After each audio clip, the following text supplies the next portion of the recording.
Welcome to Get Your Mind Right, the podcast where merchant services, digital marketing, and personal growth collide. Tune in for real talk, fresh insights, and the motivation to level up. Jake, good morning. Good morning. Welcome back to the show. Glad to be back. Let me know why you're here today. I do. Part two. Part two. Yeah. Part two. So I originally saw you give this talk on fueling sales success, and we ran out of time last time. Mm-hmm. And it was so good, I wanted to bring you back and cover some of the things that we didn't get to. Perfect. Well, so, one of the things that we got to last time is when you were bringing on a new rep on board, what you want to get accomplished and how you want to set the table right off the bat.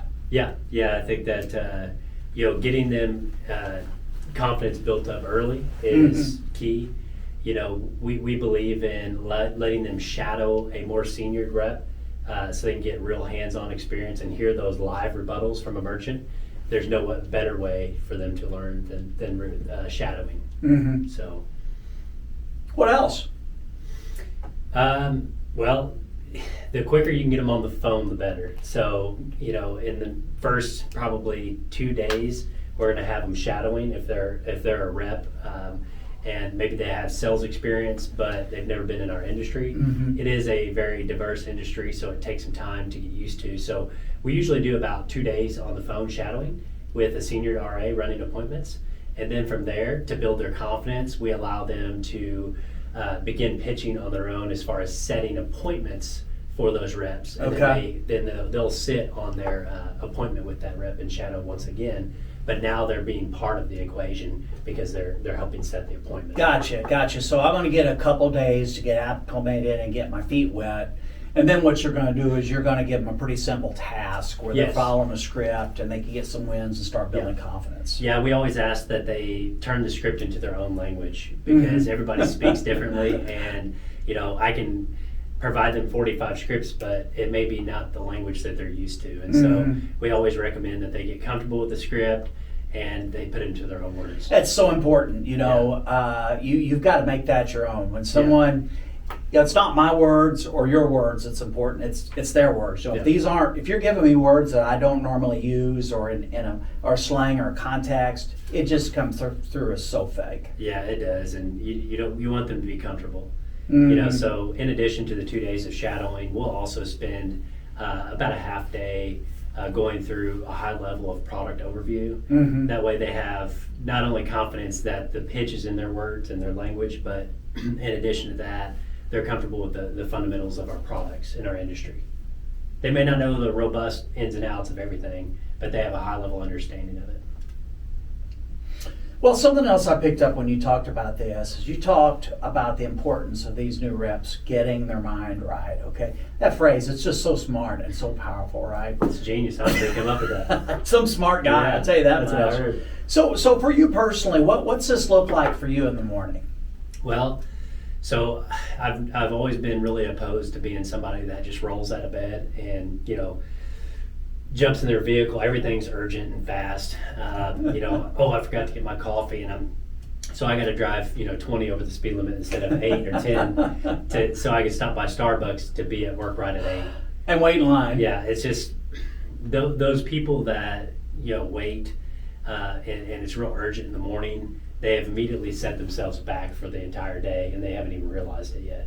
When you're sitting in the room and you're going through everybody's day and you hear somebody running down the hallway, and it's 7:58 or 59, about to roll over the 8 o'clock start time, that person has just done themselves in for the day. And they don't even realize it yet because everybody else in there has already gotten their coffee. Mm-hmm. They've already, mentally told themselves my day is going to be 50 calls. They've set up their call blocks and they're ready to rock. And it's none of this nonsense of, now I got to rush it. ADP's not working, Jay. Can you clock me in? It just sets you back for the entire day. You gotta get your mind right. You're so right. And the other thing is too, I was kidding when I said this, but when your time is cut short and you want to stop to get coffee or something to eat in the morning, and you see a line and you're looking at the clock. I mean, what's that do to your anxiety? It makes it skyrocket, which carries throughout your day. It absolutely does. Yeah. You get your day off to a terrible start, and Exactly. It could have been completely avoided. My boys started ECS across the street in the first week. I was getting used to the lines and the structure there until I found the little sneak around the back way and walk them up to the door instead of waiting in the big long line. And I experienced that myself. The anxiety spiked. I'm like, my goodness, I preach timeliness and being productive and ready for your day. And here I am sitting in line, and now I got here at 7:30. Now it's 7:53. Now, granted, it's right across the street. My anxiety level spiked, and I didn't get calmed down until first 10 o'clock break, when everybody's going on a break. I shouldn't be that way, but it's just the way it was. So, there's so much to that. My first real sales job where I had infrastructure and support, I was 24, and I worked for a company. This is a little bit different time, right? But they were buttoned down, very, very strict on dress code in your car. It's like I saw people get home or get sent home for their shoes not being shined. Really? Right? So, like for example, when I worked there, you could not, if you are male or female for that matter, I guess, you couldn't have a beard, and even said mustaches are discouraged. So another one was that you had a code of expectation on your vehicle. Not like the model or anything, but to be washed, wiped down, and vacuumed. And I was just a young guy, and my parents brought me up. You follow your boss's orders. It wasn't a big deal to me. I never had a dress code violation or anything. I thought the car thing was a little weird, and I'd been there 2 or 3 months, and my mom and dad lived out in the country on a gravel road. So it was a Sunday, and they had a rain, so I had some mud on it. My boss goes, "Johnson, you gonna wash that car?" I go, "Yeah." He's like, "Soon?" At lunch? Yeah. So that sticks out in my mind because I kind of got called on the carpet. But I realized later on, man, they were doing me a big favor. Because really, I didn't know any better. Yeah. And they were telling me all these things to do. Dress for success, make your car look like it's dressed for success. And then once again, all that anxiety, how you look, what kind of shape your car's in. Yeah. Oh, that was another thing. Yeah, if you were with your boss and you had to stop and get gas, they'd call you on that. Get gas before work or after work. It's just cutting in the sales time. But once again, I didn't know it at the time, it's a distraction. Yeah. Right? Got to stay focused. Oh, now the receipt printer's out and you have to go see the clerk for your receipt. Yep. Yeah. Yep. And I'm gonna go get a 32-ounce Coke while I'm in there. Well, there's a line. Yeah. Right? All these things stack. Makes sense. And in addition to that, it's also I think aesthetics plays a part of that. If you're working for a professional sales organization, it's a bad look to have a bunch of vehicles that are all dirty and beat up out in your parking lot. It shows that. It tells you something about your employees. It does. Yeah. And it says who the employer is hiring. Yep, I agree with that 100%. Yeah, that was another thing we did too. Is obviously you were evaluated this company for how you dress come to the interview, and some people like me, I just didn't know any better, right? So then they kind of say, okay, can I coach this guy? Is he willing to follow along? But we had people, like I said, they came in there and they were very clear about the dress code, and like day one they were just like way off, and it's like, well, this was not a good hire. That's the other thing too. They'd send. We had a receptionist up front, and one of her jobs is to figure out what your car was, and she kind of walk around your car. No kidding. Wow. But again, think about people. They got 20 discarded fast food bags in the back of the car. What's the rest of their life look like? Same way, disordered. Yeah, resembles that. Yeah, that's one thing that you can very easily control. Absolutely. There's a lot of things in life that you may not be on a scholar level that another is next to you or one of your peers, but one thing you can't control is how orderly your life is. You absolutely can. Really that's the whole point, isn't it? Yeah. All these things you have in control, and they're not a distraction anymore. That's right. And now we've got the ultimate distractor. That's right. Absolutely. So Jake, you also, and I hear you talk about this a lot. You talk about mindsets with reps and a winning and can-do mindset versus not winning and can't-do mindset. Yeah. Give me some examples of what that looks like and how you've seen that positive mindset carry a rep through to victory. Well, without a positive mindset, I know this seems super cliche, but in regards to sales and our industry, if you let it be mundane, it will be mundane. But if you have conviction, great conviction, and that our products work, and and our digital ads tremendous value because it's driving traffic. If you truly believe these things, like truly believe them, you don't have to try to be bubbly. You don't have to try to be excited on the phone because you have great conviction that it works. It's there. That's your motor. Yeah, and so I've had highly intelligent reps who maybe aren't can have full conviction, or maybe it is they're slipping into a little bit of complacency, which is unfortunate. And though their skill set's tremendous and they can be wherever they wanted to in life and here at company, it's like they're making the decision not to be. Not even just because it's easier, it's just like they're not showing that passion. So those that have great conviction and have that passion, it's not even sales. They might as well change the name. It's not sales. They're adding value. They're being a consultant to their customer, and you know, we were seeing those folks average 22.5 deals per month is what year-to-date numbers are for 2025 for those that have great conviction, whereas the others may be closer to about 12.3 to 13 bids a month, which is still good, still going to keep your job. But when we're hiring new people, we're looking for those that we feel, you know, when we ask questions like, what are you looking for out of life? You know, what gets you up in the morning? What drives you? What motivates you? We're looking for certain things in those answers and those responses. You know, it's okay to say, I want to earn as much freaking money as I possibly can, so I can one day build a family, you know, not have to worry about bills, and live this life we're all meant to live. That's the type of response we're looking for. Where those people that will shy out sometimes, they'll say, well, I want to be self-fulfilled, and I want to like my coworkers, and I want a great job environment. Give me a break.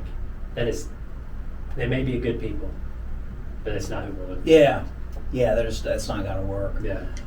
You know, we're going back a while, I may be catching you cold on this, but you talked about people that quote unquote have natural talent versus people that build routines and rituals. Yeah. Yeah. So talk to us about what you meant there. So the ones with natural talent are those who can speak to anybody. They may have been a waiter, a waitress. They may have been a bartender. They may have come from a fraternity in school, and they're used to cutting it up and making and building relationships. And so they have that knack to be a salesperson naturally.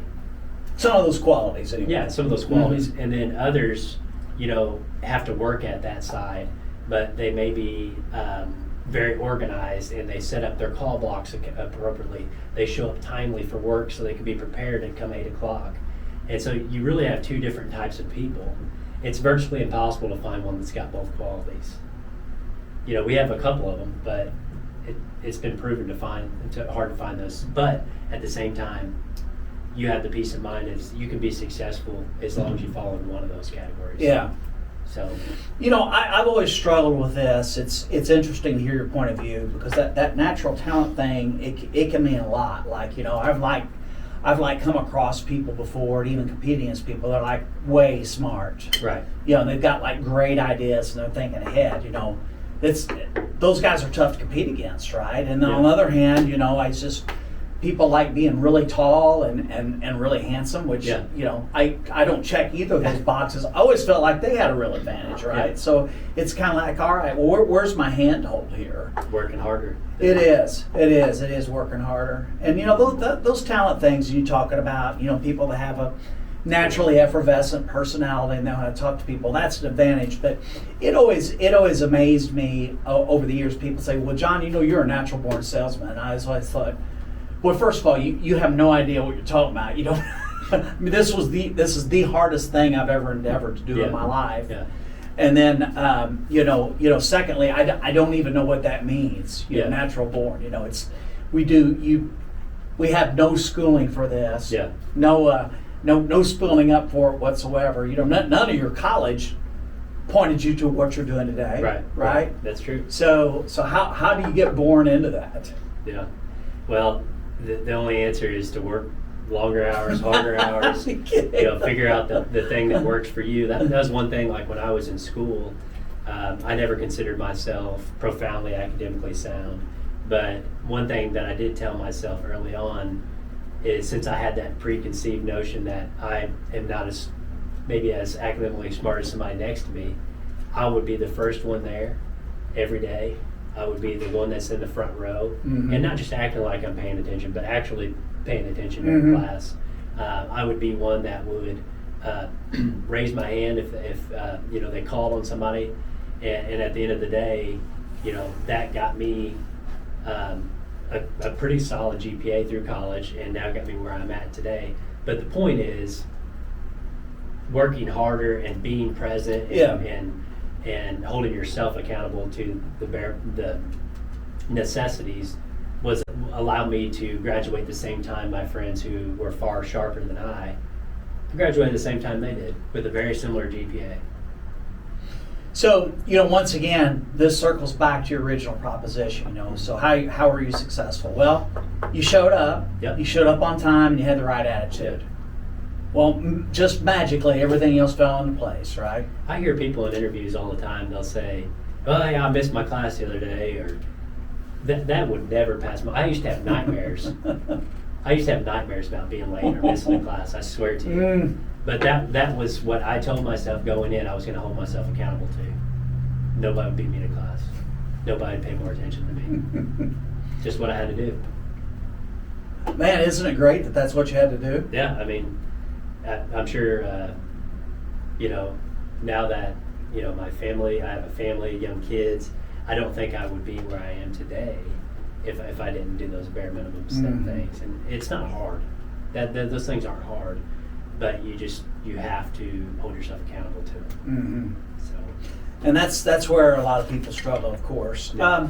So you also talked about leadership, and I know you're a big believer in these leaderboards, and you burn a lot of calories keeping those things updated. A bunch. What kind of results do you get on that? Do you get positive and negative? What kind of feedback do you get from your folks, or do you get negative feedback? I don't get a lot of negative feedback though. They're too scared to say anything. Yeah, you may get a side eye when you're rewriting. You're doing a nice smooth erase and you're rewriting a ranking on the board. You may get a side eye from now and then, but at the end of the day, I think that deep down they like that it's in front of them. They like to see that, hey, either I'm up X percent year to date or I got some work to do. Because at the end of the day, one of the things I covered in my presentation is out of sight, out of mind. So if you're not talking about, your goal and saying, hey, you're 15% above year to date, your numbers last year, you have another 15% to go to meet your target goal. Without putting that in front of them, they may just be thinking they're doing better than last year, and that's great. Or for those that are in the negatives, let's take small bites at a time. What can we do to at least get you to break even or slightly above? And that's what we're doing right now with people. And I would say in the last 3 months, we've taken 2 reps who had struggled in the early on stages of this calendar sales year, and now are not only break even, but they are in the positives, 4 to 7%. So by keeping it in front of them, keeping that visual updated, that's the main thing. You got to keep it updated, constantly changing it, constantly. Every day I change it at least once. So this didn't occur to me right now. It also keeps you deep into it every day. Yeah. So that's why when yourself or Alan or Casey or anybody asks me about the numbers, for the most part, I know almost exactly to the minute where Bree is or where Wit is or whatever. I know where exactly they stand because I'm writing it up there, which keeps me accountable to the targets and goals that I've been given by upper management. And where each one of your people, how they need to move and where they need to move. Which relationships may need to reassign and so forth. That makes sense. Makes sense. So your win emails that you're so famous for, that was kind of a new thing to me. Yeah. And I was a little uncomfortable about that, but I'm completely bought into it now. Yeah. So once again, you burn a lot of calories on this. What do you feel the win of the win email is? Well, keeping people in the loop and showing your appreciation for just using a bank as an example. Referring us business is maybe on their job description, but it's very, very low down on the totem pole. So if they've gone out of their way to talk about our services and they've taken time out of their day to stop what they're doing and refer it through our Mac portal, we owe it to them to not only share where that lead stands in the sale process, but when those wins comes in form of approval, Yeah. it needs to be a celebration. Yes. And I always will shout out first. I always shout out the referral partner. Thanks, Jerry, so much. This means so much to us that you trust us with your customer. In addition, Bailey, great job in closing this deal down. By the way, you chose a great product that's going to really make this customer's life easier to collect payments more seamlessly. I'll tell a short little snippet of a story, and I'll include that mid in there too. That way, anytime the banker wants to reference it in Mac, it's a quick little search in their Outlook, and they can find their bid. It takes 4 minutes. That's what it takes. It's so worth it, and I think you and I may have talked about this before, but I was kind of like, I don't know, this takes a lot of energy. Is this really worth it? But these bankers that get this, I've had people tell me this directly. Yeah. It's like made their whole day. Mm-hmm. And what it is first of all, you send. It's not just stamped out or generated. You had your personal comments on there. Yeah. It's sincere, and that comes across. Yeah. The other thing is I think there's people that can do a job years on end and get zero kind of praise, or even a recognition or a good job on it. Which brings me to my next point. Not only are we giving them that hoorah, but we're also putting the heads of the program, the merchant program for the bank, maybe even the VP of the bank, in that email CC'd. So now Sherry's getting a shout out, not only to a couple of her peers that may be secondary officers on the lead, but in addition, their boss's boss, right? So it goes a long way. It really does. They want to send in that next one for sure. Mm-hmm. Yeah. That's the point, right? And you've people like that recognition and they like that attention, and then when their referee gets a good experience, they're primed up for the next one. Yeah. For sure. Okay. So you also talked about tactics you use to increase production. Okay. And one of them, I know you spend a lot of time on objections with their folks. It's always evolving too. Yeah. You want to get in front of the objections. You want to be very question based. We like to call ourselves consultants in there. Mm-hmm. So for example, if you're calling on digital, you got the digital meeting set up and you're an RA and you're running that demo, go ahead and pre-screen that merchant so you know what you're dealing with first off, right? What's their average ticket? What's their average sale look like? What's one customer mean to them? And then do a couple of Google searches, top roofer in Evansville, Indiana. Have those pulled up and prepped and ready to go. That way, when you're on that demo, you can share your screen and say, hey, when I searched Evansville Roofing Company, I'm seeing John's Roofer and Mark's Roofing Company. Do you know those guys? So question based, right? So you're involving them in the conversation. What that does is it really allows for that normal salesy pitch and rebuttals that are assumed to follow. It kind of takes that away. Short circuits it. Yeah. And then you preface the meeting that, hey, if this makes sense for you at the end, John, I'm going to ask for your business. Is that fair? But it's got to make sense for both parties. Mm-hmm. And so you get that yes right away. You're getting in front of those rebuttals. That way, at the end of the conversation, you're collecting those yeses along the way, just like the example I just said. Hey, do you think it's beneficial? And do you think that Mark's Roofing and John's Roofing are getting calls right now? Do you think that being listed on top of Google, they're getting, well, absolutely. So you write down a yes on your piece of paper. And then at the end, you come back to it. You say, hey, all along, we had a great conversation today, John. I asked at the beginning of the meeting, I said if it made sense for both parties, and it seems it did based on the feedback I've gotten from you. That I was going to ask for your business. So here I am, and good news for you is I already got your paperwork queued up because I knew that we were going to be a great fit together. And I just need a couple things from you. We can knock this out right now. In fact, I want to get you in front of the line in onboarding because we are getting a lot of website deals coming in right now. We are. Just building tremendous sites right now. So, Jake, you talked about something else. You talked about callbacks and follow-ups. So, first of all, why is it so hard to get reps to follow up on deals, whatever that might look like, or to even call the merchant back? Well, there's a few things. On the callbacks, it can be that one is not familiar with their CRM enough to leverage it to work for them. Mm-hmm. And the second could be, and only one other option is, you have too many leads.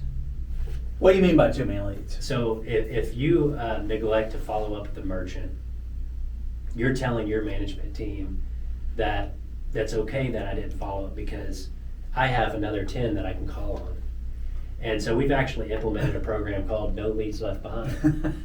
And so if one of our referral partners or the association, or it could just be a cold call that was very promising, is not followed up on and it does not have an active live task, it's telling management that, I got other things I can work, I'm not prioritizing this, and for that reason, we're going to reassign that to an RA who will. And we've seen big success with it so far. I mean, we're winning probably an additional 6 to 8 minutes a month. So let's say I'm the rep, okay, and I've had these conversations a million times. It's the same one. Yeah, I'm following up, and yeah, it's coming, and it doesn't. So when you reassign one of these leads, and the next person gets it and closes it, I mean, what's the person that gave up that lead, or I should say that lead was taken away from them? What do they have to say about that? Well, they should have a lot to say about it. Most of the time, they just give you that side eye again, just like when you're erasing the ranking board. You did them dirty by taking that lead away from them. Okay. Well, I'll actually get up and go out of my way on a reassigned lead, and I'll actually go down and tell the person, hey, this is why I reassigned it to you. This partner means a lot to us. These leads mean a lot to us. And this is a nice opportunity. In fact, if you could call it right now, that'd be great. And let me know how it goes. We like to give those out like that. And it's also a nice reward incentive because, we don't play favoritism in our room at all. At all. If you're a winner who's driven and you're the one that people hear when you walk down the hallway, it's just odd how they get all the opportunities. They get all of them. Every one of them. Why does that person have so many more opportunities? Why do they have the best referral partners? Why do they have the best associations? It's because they're closing deals and they're following up. They're closing deals, they're following up, and they show that they care. It's the biggest thing. I think there's obviously, there's never a magic bullet on this thing, right? It's like people not following up. It could be a whole list of issues. Yeah. I know one of the problems I had early on in my sales career that made it tough for me to follow up is I really didn't know what to say, right? And like purpose. I didn't have. That's it. I didn't have a purpose. And it's like, let's say that you've told me, we had a meeting and the timing wasn't right. It was just some sort of brush off. Call me later. Yeah. Okay, call me in a month. Well, I call you in a month. Then it's another month. It's another month.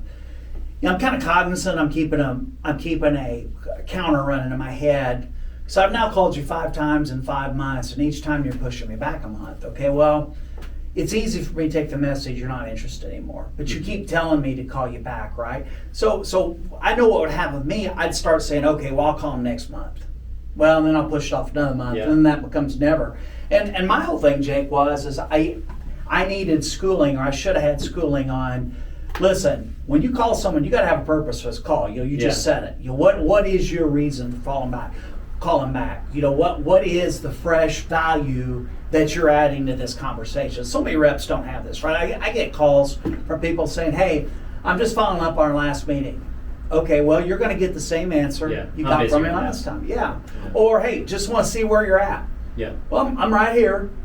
You're not adding any value to that. So, it's interesting because what you do is it's just, I feel it's a matter of attitude. The old Jake knows, showing up to class with good attitude every day. Yeah.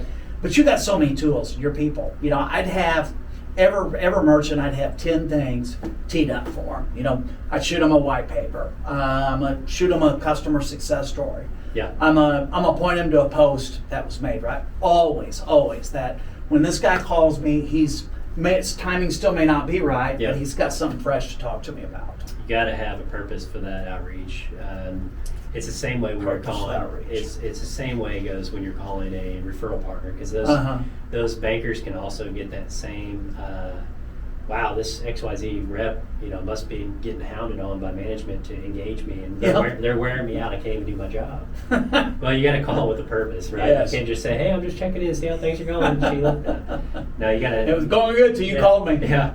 No, hey, I was just reaching out and let you know that merchant you referred me 4 months ago has now saved, $17,893 on their cards. That's phenomenal. And in addition to that, we have a new product with digital. I don't have a lot of time, and I know you don't have a lot of time right now to discuss, but hey, I would like to link up with you and Susan on, say next week sometime, we'll go through that product, because it's exciting the heck out of us here in the internal. Just excitement about it. And don't take their time that second, but now you're back on their radar. Yeah. The same way goes with the merchant. Yeah, it's the same playbook. So I want to circle back to something you said earlier. You talked about conviction, and what's the difference between conviction and some sort of hype I'm going to generate? So conviction, it's not fake. It's very real conviction. It's you have faith in the products you're offering, and at the end of the day, you're the expert in your field, right? I think I used this example in the last podcast, right? If I call somebody to come out and work on my plumbing, when they come out because my toilet's backing up, and they give me expert advice, I'm not going to question their suggestion to me. If my lines are bad, corroded, or whatever, just replace them. That's how we got to treat ourselves in our industry to be one with great conviction. We are the experts. Right. And you have to tell yourself that. And if you can't convince yourself of that, how in the heck are you going to convince a merchant of that? So how does that rep get that conviction then? Like in the plumber's world, you've built trust with that plumber because maybe you've done business with them before, right? So, let's go that analog. One of your folks, how do they get that level of trust that your plumber has with you? Okay. Well, so I think it all starts with understanding the products and thoroughly understanding them. I know a lot of times products are, it's just products. You leverage your sales support or whatever. What really separates internal sales versus our external team, which we have some stellar external, so it's not broad. I should probably say the industry as a whole.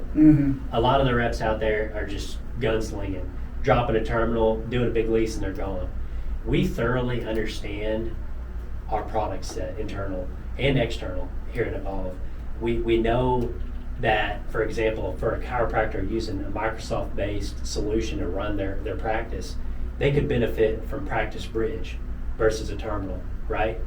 If you can learn the products, each one of their products, and what's most appropriate for each merchant with their individual needs, your conviction is going to shine and you're not even going to realize it because you're now the expert, right? Just like that plumber, he knows how to work that pipe wrench, right? You know the product set. Not the merchant. All the merchant knows is, hey, this little box here, this little necessary evil thing that I have to pay all these fees towards that I hate, is a necessary evil because it gets my money to my bank account, and everybody uses cards. That's all they know. You may run into somebody once in a while that understands it thoroughly, but it is few and far between. One rep going through EU that thoroughly takes notes, thoroughly asks questions, participates in the upcoming morning huddles in the weeks to follow, and starts diving into lessonly and doing these things, they're already light years ahead of any merchant out there in their knowledge of the industry, thus making them the professional, right? And if you have that kind of confidence, you're going to have conviction naturally. And Jake, once again, I'm going back to your original theme. What you did in college, right? You showed up earlier than everyone else, and you had a good attitude.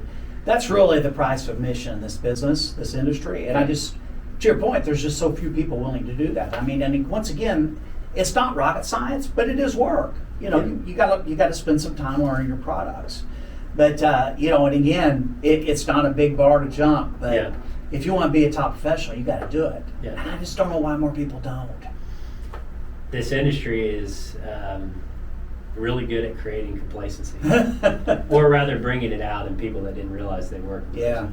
You're right, and I think that there is I think that's part of the culture of this industry too. Is that you get to a certain level, and that's a goal. That's a finish line. It's a terrible goal.